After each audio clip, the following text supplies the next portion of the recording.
2031 साल माघ 2 गते एलादी गाविस 2 स्याङ्जामा जन्मिएका नरेश गुरुङ सानैदेखि तीक्ष्ण स्वभावका थिए। उनको सम्पूर्ण बाल्यकाल स्याङ्जा जिल्लामै बित्यो। म सानै उमेरदेखि राम्रो पढ्ने विद्यार्थी थिएँ अनि सानै उमेरमा एसएलसी दिएर अनि मेरो सानो बाल्यकालदेखि नै मेरो एउटा सोचाइ के थियो भने पैसा नै सब थोक हो भन्ने कुराहरू थियो। त्यसर्थमा गाउँ छोडेर बजारतिर झर्नु पर्यो। नरेशले पैसा कमाउने बाटो खोज्दा खोज्दै एउटी केटीसँग प्रेममा परेर 16 वर्षको कलिलो उमेरमा नै प्रेम विवाह गरे। प्रेम विवाहको बन्धनमा त बाँधियो। साह्रो गजबको समय रमाइलो क्षण थियो। त्यो साह्रै भुल्नै नसक्ने अविस्मरणीय क्षण। तैपनि बाध्यता अब विवाहपछि यति ठुलो समस्या आउँछ, पारिवारिक समस्या, त्यो भन्ने कुराहरू त्यो पहिल्यै अब सम्झेको थिएन। जब विवाह भयो, बच्चा जन्मिएपछि मलाई पैसाको खाँचोको कारण मैले सानो सब्जी मन्डीहरू सुरु गरेँ, अन्डा बेच्ने कामहरू गरेँ, अनि खलासी काम गरेँ, कन्डक्टर काम पनि गरेँ। तर कुनै पनि कामले अब चाहिँ जस्तो मलाई पर्याप्त थिएन अनि धेरै समस्या थियो। होटेलको अब चाहिँ जस्तो भाडा माग्ने कामदेखि अब आफ्नै आफन्तको होटेल थियो, तैपनि अब चाहिँ जस्तो भए पनि पैसाको कारण सबै कुराहरू गर्नु पर्थ्यो। अन्तमा नरेशले आफ्नी छोरी, परिवार, गाउँ सबै छाडेर पैसा कमाउन भारत जाने निर्णय गरे र सुटुक्कै घरबाट हिँडे। पैसा त्यति सजिलो थिएन कमाउनलाई। अब इन्डियाको ठाउँमा सुरक्षा गार्डदेखि लिएर अब अफिसको सहायकसम्म धेरै काम गरियो, तर मेरो मनमा चाहिँ कहिले पनि शान्ति आएन। भारतमा काम गर्दा गर्दै नरेशले फेरि नेपाल नै फर्कने निर्णय गरे र उनी नेपाल फर्के। मैले नेपाल फर्केपछि जब मैले व्यवसाय सुरु गरेँ, कपडा व्यापार, टाई बेल्ट ब्याजको व्यापार, स्कुलमा सप्लाई, सबै कुराहरू भएपछि अलिकति पैसाको कुराहरू मेरो जीवनमा आउन थाल्यो। यसै क्रममा एक दिन नरेशको भेट आफ्नै अङ्कलसँग भयो। अङ्कलले उसले गरिराखेको व्यापारको प्रशंसा गरे र अझै राम्रो व्यापार गर्छस् भनेर प्रस्ताव पनि राखे। मलाई पैसै चाहिएको थियो, मैले त्यसमा स्वीकार गरेँ। अनि हामी दुवैजनाले अनि निर्णय गऱ्यौँ। त्यो बेलामा फेन्स डिल अनि टिटी अब सिरिन्ज ट्याबहरू हामी बोर्डर पारीबाट ल्याउँथ्यौँ अनि साह्रै दुःख लाग्दो। अहिले त दुःख लाग्छ, त्यो बेलामा त साह्रो रमाइलो लाग्थ्यो। 30 रुपियाँमा पारी पाइन्थ्यो, 150 रुपियाँमा यहाँ बेच्न पाइन्थ्यो। साह्रो गजब हुन्थ्यो। ड्रग्सको व्यापार गर्न थालेपछि नरेशको आम्दानी राम्रो हुँदै आयो। व्यापारको सिलसिलामा कहिले धरान, पोखरा त कहिले काठमाडौँ पुग्नु पर्थ्यो र यसै क्रममा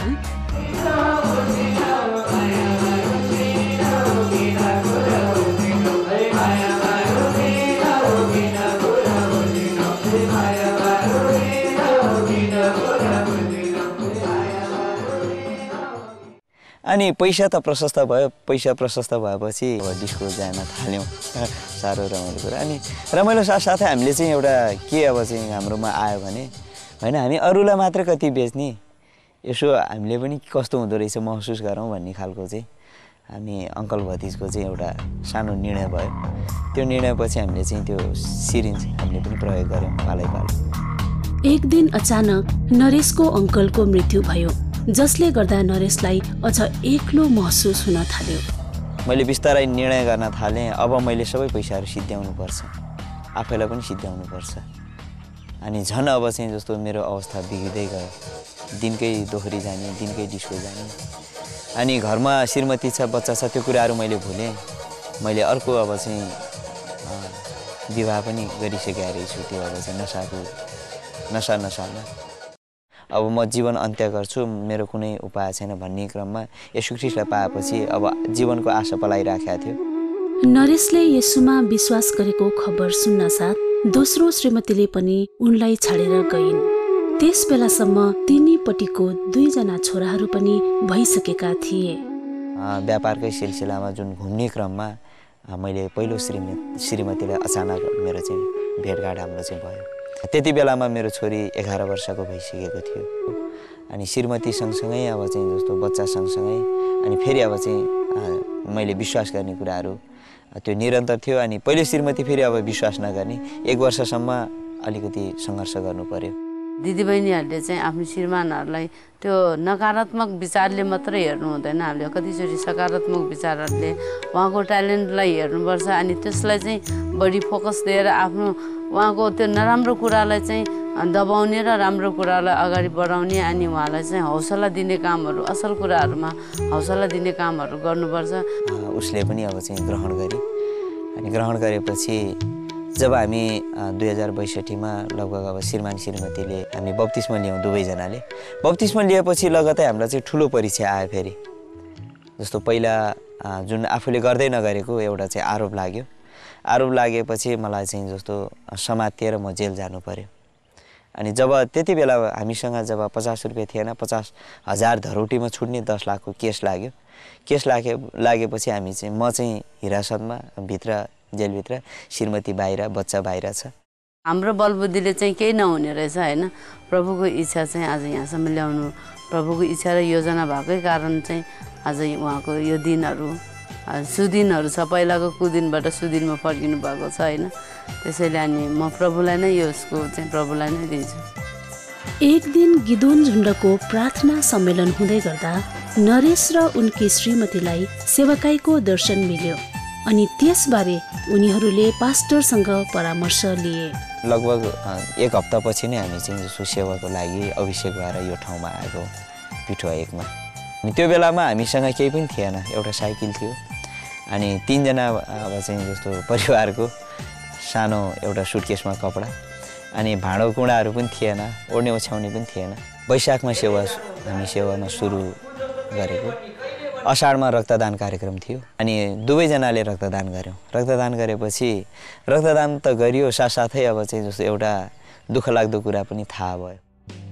VCT अर्थात् स्वैच्छिक परामर्श तथा रक्त परीक्षण पछि पनि श्रीमतीको रगतमा HIV देखिएन, तर नरेशको रगतमा भने HIV को जीवाणु देखियो।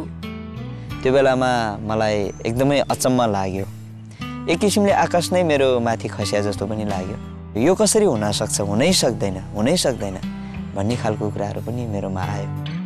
नरेशले अब 2वटा चुनौतीहरूको सामना गर्नुपर्ने भयो। एउटा सेवकाईलाई निरन्तरता दिने, अर्को HIV सँग सङ्घर्ष गर्नुपर्ने।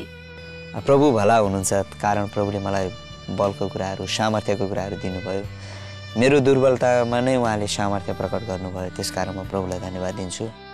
सन् 1970 को दशकतिर नै विश्वमा HIV फैलिएको अनुमान भए तापनि नेपालमा 1988 मा मात्र पहिलो पटक 4 जना व्यक्तिमा यो संक्रमण देखा परेको थियो। रेस्क्यु नेपालले जुन एजियनको पहिलो अब चाहिँ जस्तो HIV एड्स सम्बन्धी एउटा जुन गोष्ठी थियो अनि हामी श्रीमान श्रीमती नै जान पायौँ। त्यो बेलामा फिडा इन्टरनेसनलले अब सहयोग गरेर रेस्क्यु नेपालको सहजीकरणमा हामीले त्यो 3 दिने तालिममा सहभागी हुने पहिलो मौका, HIV र एड्स 3 दिनको कार्यक्रममा सहभागी भएँ।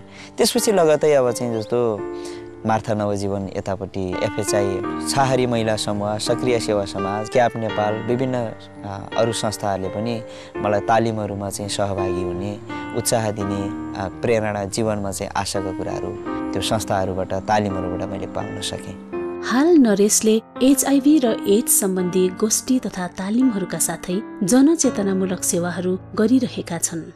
दैनिक अब 24 घण्टाको अन्तरालमा 30 जनालाई संक्रमण हुन्छ र दैनिक अब चाहिँ 13 जनाको अहिले चाहिँ जस्तो मृत्युको चाहिँ एड्सको कारणले मृत्यु भइराखेको यो एकदमै डरलाग्दो चाहिँ कुराहरू छ। पुरै सिङ्गो देशले अब यसलाई मुद्दा गहन रूपमा लिएन भने भोलि समस्या हुन सक्छ। अब उपरान्त नरेशको एउटै इच्छा र चाहना भनेको आफू जस्तै संक्रमितहरूको बीचमा सक्दो सेवा पुर्याउने रहेको छ। मान्छे जन्मिएपछि मर्नुपर्छ। HIV नै नभए पनि मान्छे मर्छन्, HIV भए पनि मान्छे मर्छन्, तर जन्मिएपछि मृत्यु चाहिँ पक्का छ। यो आह्वान के गर्न चाहन्छु भने तपाईँ जतिजना HIV संक्रमणबाट भएर गइराख्नु भएको छ, निराशामा हुनुहुन्छ, तपाईँ निराशा नहुनुहोस्। तपाईँको जीवनमा आशा छ, तपाईँको जीवनमा योजना छ। उहाँमा कुनै पनि कुरा असम्भव छैन। उहाँले सब थोक गर्न सक्नुहुन्छ, कारण उहाँ सृष्टिकर्ता हुनुहुन्छ। त्यस अर्थमा चाहिँ तपाईँले पनि उहाँलाई चिन्नुहोस् र तपाईँले पनि छुट्टै आनन्द प्राप्त गर्नुहोस् र जीवन उहाँमा छ भन्ने कुराहरू म तपाईँ सबैजनालाई भन्न चाहन्छु। एचआईभी संक्रमणको बावजुद हाल नरेश आफ्नो इच्छा शक्ति, परमेश्वरको अनुग्रह, उचित औषधि उपचार र आफ्नो परिवार तथा शुभचिन्तकहरूको प्रार्थना र सहयोगका कारण स्वस्थ र आनन्ददायी जीवन जिइरहेका छन्।